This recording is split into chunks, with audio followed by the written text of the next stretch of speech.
ಕೆಲವೊಂದು ಟೈಮ್ನಲ್ಲಿ ನಿನ್ನ ಟೈಮ್ ಖರಾಬ್ ಇದ್ದಾಗ ನಿನ್ನ ಜೇಬಿನಲ್ಲಿ ₹1 ಇಲ್ದಾಗ ಸ್ವಲ್ಪ ದಿನಗಳ ಕಾಲ ಕಳಿ. ಅವಾಗ ನಿನ್ನ ಬೆಲೆ ಏನೋ ಗೊತ್ತಾಗುತ್ತೆ.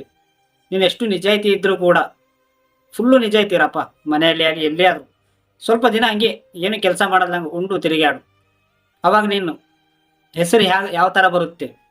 ದುಡ್ಡು ದುಡ್ಡು ಇಲ್ದಂಗೆ ಬದುಕು ಸ್ವಲ್ಪ ದಿನ. ಅವಾಗ ನಿಂದ ಹೆಂಗೆ ಇರ್ಬೇಕು ಅನಿಸುತ್ತೆ.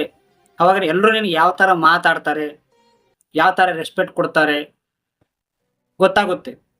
ಸ್ವಲ್ಪ ದಿನ ನೀವು ಜಸ್ಟ್ 1 ತಿಂಗಳು ಏನು ಕೆಲಸ ಮಾಡಲ್ದಂಗೆ, ದುಡ್ಡು ಗಳಿಸಲ್ದಂಗೆ ಸಿಂಪಲಾಗಿ ಬಿಟ್ಬಿಡಿ ನೋಡೋಣ. ನೀವು ₹1 ಎಲ್ಲಿ ಖರ್ಚು ಮಾಡೋಕ್ಕೆ ಹೋಗ್ಬೇಡ್ರಿ. 4 ಜನದಲ್ಲಿ ಹಂಗೆ ಇರಿ. ಅವಾಗ ಯಾವ ಥರ ರೆಸ್ಪೆಕ್ಟ್ ಬರುತ್ತೆ. ಸ್ವಲ್ಪ ದಿನ ಟ್ರೈ ಮಾಡಿ ನೋಡಿರಿ. ದುಡ್ಡು ಇಲ್ಲಾಂದರೆ ಹೇಗೆ ಇರುತ್ತೆ ಲೈಫ್ ಅನ್ನೋದು. ಅರ್ಥ ಆಯ್ತಾ?